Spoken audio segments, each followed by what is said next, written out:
Dan slik ini sama sebenarnya informasi yang bisa didapatkan dari OJK.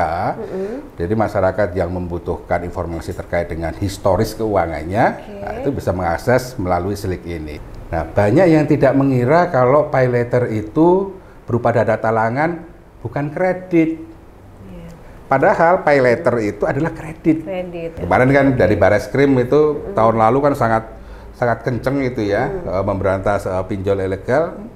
Waktu digerebek itu luar biasa itu.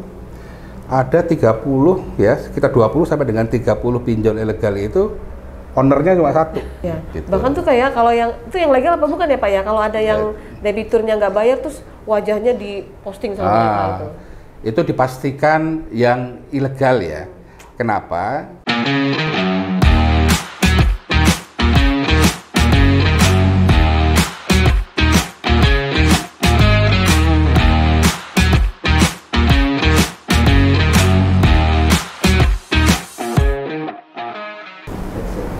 Assalamualaikum warahmatullahi wabarakatuh.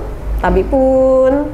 Pemirsa, kita berjumpa dalam Rilis Corner kali ini dan Studio Rilis TV kedatangan sosok yang sebenarnya udah lama kita tunggu-tunggu, akhirnya datang juga hari ini. Beliau adalah Kepala Otoritas Jasa Keuangan atau OJK Provinsi Lampung, Bapak Bambang Hermanto. Apa kabar Pak Bambang? Alhamdulillah baik, Manobi. Alhamdulillah, terima kasih sudah menyempatkan waktu ya Pak ya, untuk memenuhi undangan kami bisa main ke Studio Rilis TV. Ya, Pak Bambang, satu hal mungkin kita cicil dulu nih obrolannya Pak ya. Untuk sesi kali ini kita akan ngobrol tentang sistem layanan informasi keuangan atau SLIK yang sebelumnya masyarakat tahu namanya BI Checking. Nah lo baru tahu kan kalau BI Checking itu ternyata udah berubah nama. Oke Pak, tapi sebelum nyampe di situ Pak, saya bertanya nih, sektor keuangan yang diawasi oleh OJK ini apa saja Pak, kalau boleh tahu?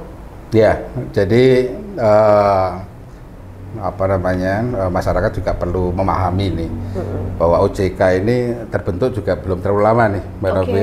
Jadi baru tahun 2011 melalui undang-undang dan 2013 yang sudah full di seluruh Indonesia. Dan itu merupakan integrasi dari dua kelembagaan. Jadi Bank Indonesia di sektor perbankan dan juga sektor pasar modal dan industri jasa keuangan yang non-bank itu dari Kementerian Keuangan. Nah, jadi ketika OJK diberikan amanah oleh undang-undang, kita diminta untuk melakukan pengawasan terintegrasi terhadap 3 sektor. Jadi ada sektor perbankan, ya, kemudian sektor pasar modal dan sektor industri keuangan non-bank yang di dalamnya ada lembaga pembiayaan, asuransi, betul, dana pensiun dan lain sebagainya. Gitu. Itu yang disebutkan Bapak tadi yang diawasi oleh OJK. Baiklah. Terus gini Pak, kalau kita kerucutkan obrolan kita tentang SLIK tadi ya Pak ya, sistem layanan informasi keuangan yang sebelumnya masyarakat tahu nama BI Checking, itu berubah nama sejak kapan itu Pak? Ya. Berubah nama dan berubah semua fungsinya ya? Betul. Jadi ketika memang kita ada tahapan ya, ketika kita sudah berdiri dengan undang-undang, maka ada proses ya pengalihan ya beberapa tools ataupun alat yang digunakan oleh Bank Indonesia pada saat itu untuk melakukan pengaturan dan pengawasan perbankan ke OJK. Jadi SLIK ini merupakan pengalihan sistem dari Bank Indonesia yang tadinya BI Checking nah, itu ke SLIK itu sejak tahun 2017 ya, sekitar tahun 2017 ya. Jadi secara bertahap tadi, karena memang memerlukan proses pengalihan yang smooth ya. Dan SLIK ini sama sebenarnya informasi yang bisa didapatkan dari OJK. Jadi masyarakat yang membutuhkan informasi terkait dengan historis keuangannya, nah, itu bisa mengakses melalui SLIK ini. Dan bahkan setelah di OJK, karena kita tidak hanya mengawasi perbankan, data SLIK itu juga diikuti oleh data dari teman-teman di lembaga pembiayaan. Gitu. Semua datanya ada di situ ya Pak ya? Semuanya ada di situ. Terjamin kerahasiaannya? Tentu, karena untuk mengakses itu tidak sembarangan, gitu. Harus ada proses, prosedurnya, dan itu juga diatur mengenai akses terhadap slik itu di dalam sebuah ketentuan gitu. Oke. Jadi kalau kita pengen kepoin sliknya siapa gitu nggak boleh sembarangan ya? Nah, pernah ada kejadian nggak tuh Pak? Nggak boleh, karena ya? kalau terbukti kemudian juga ada penyalahgunaan, itu bisa dikenakan sanksi ya oleh OJK begitu. Karena meskipun itu adalah perbankan misalnya ya. Oh gitu ya. Mau kepo nih misalnya nih, saya mau lihat historis keuangannya Mbak Novi gitu. Kalau dia ketahuan ternyata tidak ada pengajuan, ya, terus kemudian tidak ada underlyingnya ya untuk melakukan proses itu bisa kena, gitu, bisa kena sanksi dan bisa kena denda, gitu. Nah, sehingga ini nggak boleh gitu. Nah, yang boleh mengakses itu kan dari lembaga-lembaga jasa keuangan yang menjadi pelapor. Ya. Misalnya lembaga pembiayaan tadi, ya, kemudian perbankan, kemudian pegadaian, ya, terus kemudian juga beberapa koperasi juga sudah ada yang ikut gabung untuk menjadi pelapor, gitu. Nah, manfaatnya buat mereka apa? Karena dia sebagai pelapor, mereka juga bisa mengakses slik itu untuk memproses debitur yang mengajukan pembiayaan kepada mereka. Gitu ya. Nah, kalau mereka hanya boleh untuk memproses sesuai dengan permohonan pembiayaan. Tapi ada juga kalau masyarakat misalnya mau kepoin gitu ya, saya pengen tahu ini di mata sektor jasa keuangan sudah tercatat di mana aja sih gitu ya pembiayaan kita. Terus kemudian kinerjanya atau historisnya bagus apa enggak sih? Nah, itu bisa. Caranya gimana, Pak? Ke OJK. Jadi kita langsung ke OJK. Betul. Daftar minta supaya kita di-printkan informasi slik itu. Terus gini Pak, ketika ada orang ya, debitur namanya ya. Datang seperti saya gitu, datang ngetes. Nah, itu riwayatnya sampai berapa tahun ke belakang bisa terdeteksi? Kalau sekali di print out memang itu 2 tahun ke belakang. 2 tahun ke belakang. Ya, informasinya 2 tahun ke belakang. Tapi kalau misalnya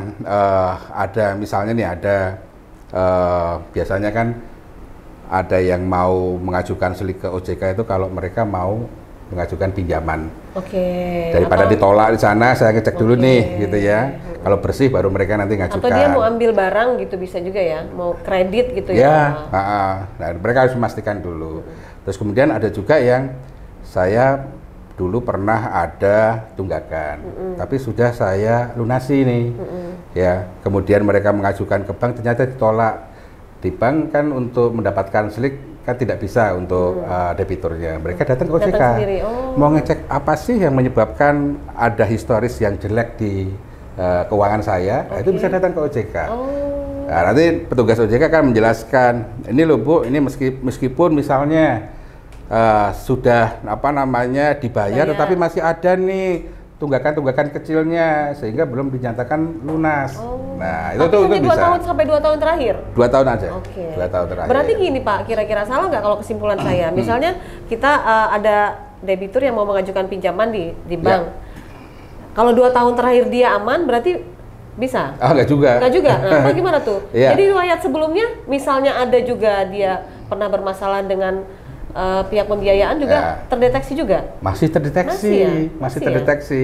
Karena dua bulan itu adalah 2 bulan sejak proses terakhir dilakukan transaksi ya.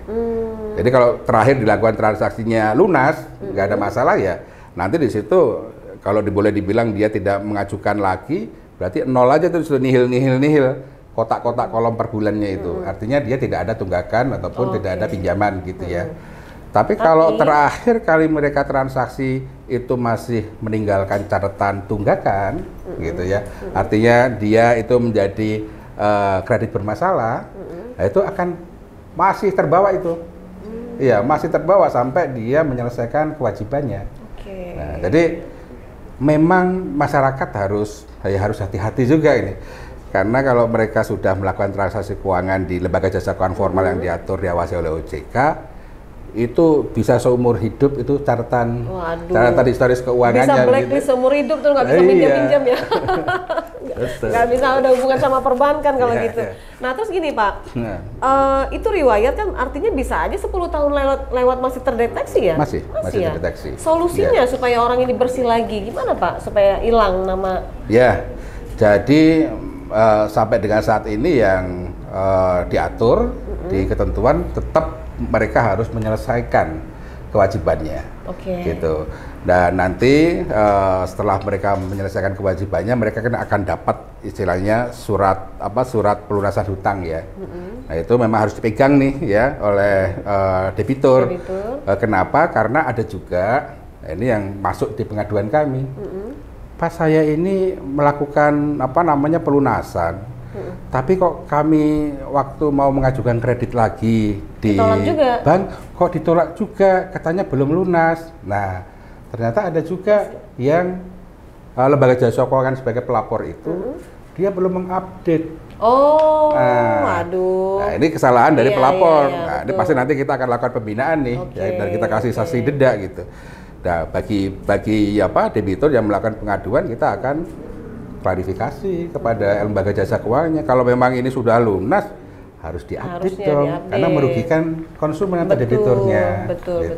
Terus gini Pak, jika dia bermasalah dengan beberapa lembaga keuangan, misalnya 5 tahun lalu ambil motor buat saudara pakai nama dia, tiba-tiba orang itu bermasalah kan jadi jelek tuh namanya di lembaga keuangan A. Terus beda merek kan beda lembaga keuangan tuh kan, pindah lagi, misalnya lebih dari satu, nah kan jadi banyak tuh, jadi akumulatif ya Pak ya. Totalnya itu nanti harus dibayar juga saat itu juga atau boleh dicicil hutang-hutang itu? Aturan mainnya gimana Pak? Itu tergantung dari kebijakan masing-masing lembaga jasa keuangan ya. Oh tapi tidak maksudku tidak dari OJK sendiri yang memberikan solusi? Enggak ya. Jadi kita solusinya adalah kalau memang ingin bertransaksi lebih lanjut di lembaga jasa keuangan, harus diselesaikan kewajibannya. Adapun kewajibannya itu nanti apakah dilunasi langsung atau mau dicicil, itu nanti kesepakatan kembali ke masing-masing antara kedua belah pihak yang melakukan perjanjian keperdataan. Gitu. Ya. Ini yang perlu diketahui masyarakat nih, yang masyarakat banyak nggak tahu.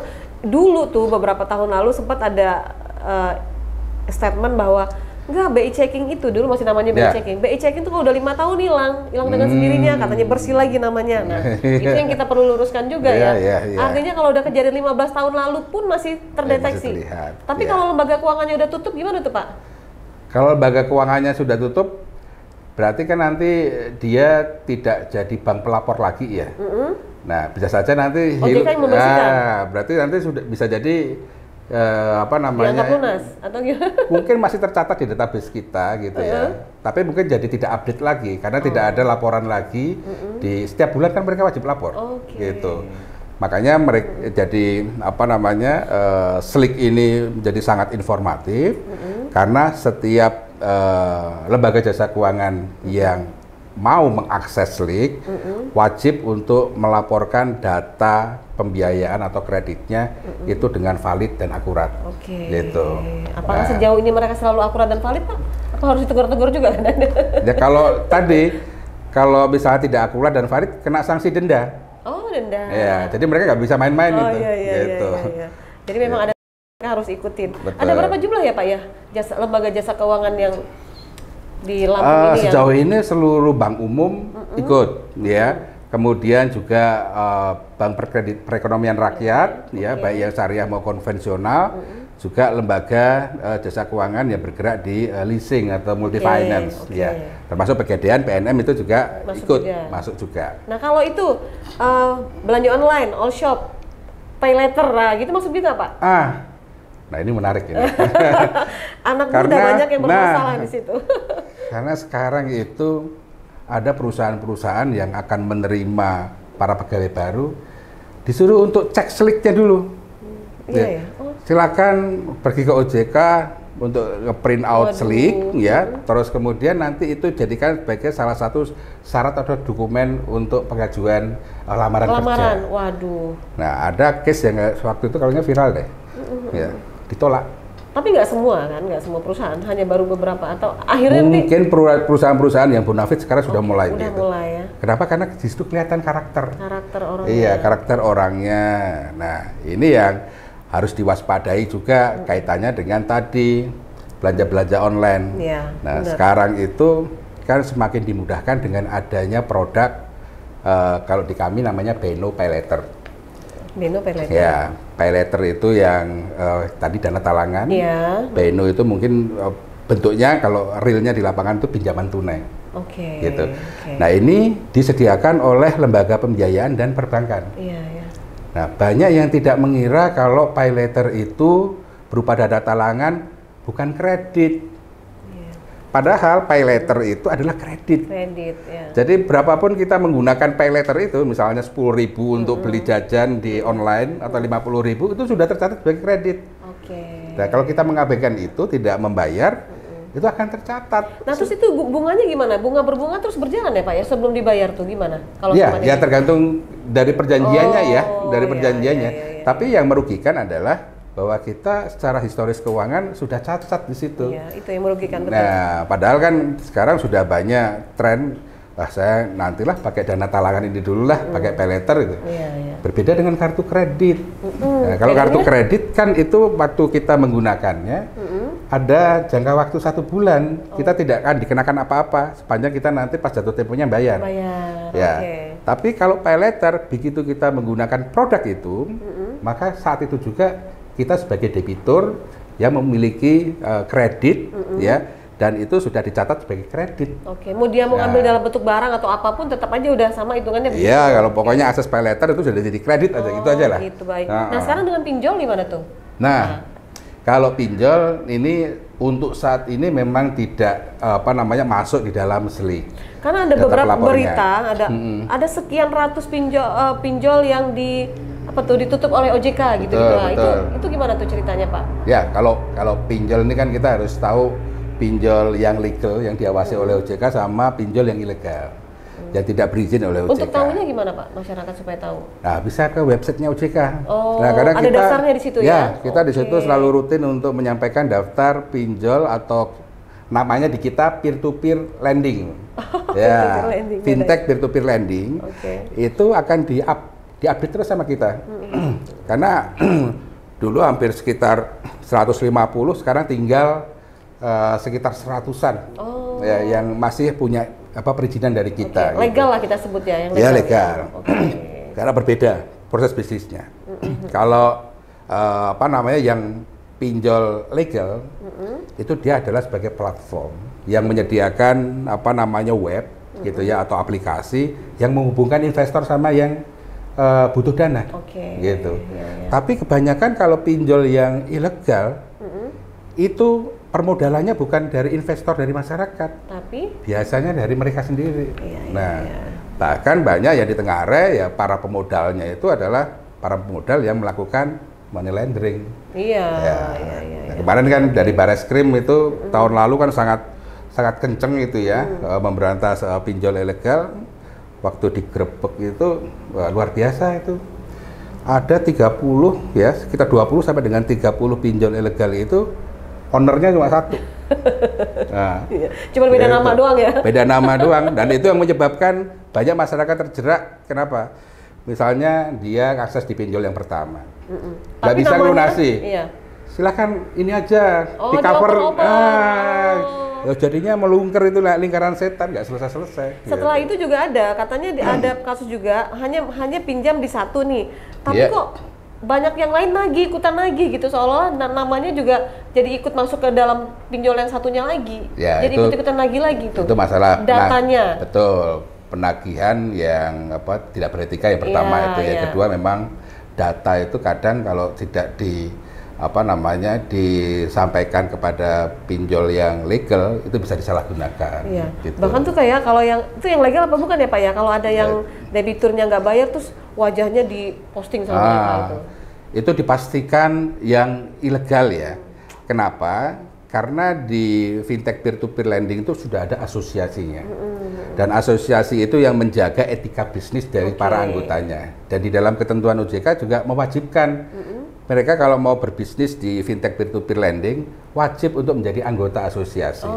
Karena kami bersama dengan asosiasi yang akan menjaga ada aturan mainnya, betul ya, etika bisnis termasuk masalah debt collector yang melakukan penagihan itu kan harus bersertifikat, tidak boleh kasar, menggunakan syarat dan lain sebagainya. Gitu. Dan itu sudah kita terus publikasi ya kepada masyarakat supaya bisa membedakan antara yang legal sama yang ilegal. Tapi ada juga kasus yang begitu.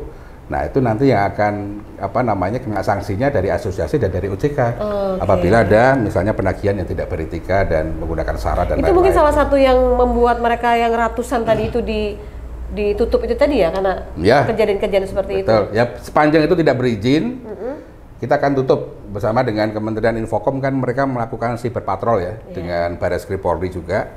Nanti akan kerjasama dengan kami di Satgas ini, Satgas Pasti namanya, penanggulangan untuk aktivitas keuangan yang ilegal, dan kita tutup sepanjang itu memang sudah kita konfirmasi ya, bahwa ini ternyata memang tidak berizin, ini melakukan penyimpangan dalam izinnya, atau malah benar-benar mereka ada tindak indikasi pidananya juga dalam proses bisnisnya mereka. Itu benar-benar bikin stres orang yang ditagih itu kalau udah urusan sama mereka tuh.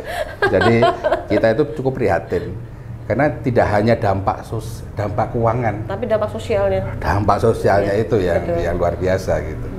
Baik Pak Bambang, untuk 1 menit terakhir Pak, terkait dengan SLIK dan yang sudah kita obrolin tadi, apa kira-kira closing statement yang Bapak bisa sampaikan kepada masyarakat?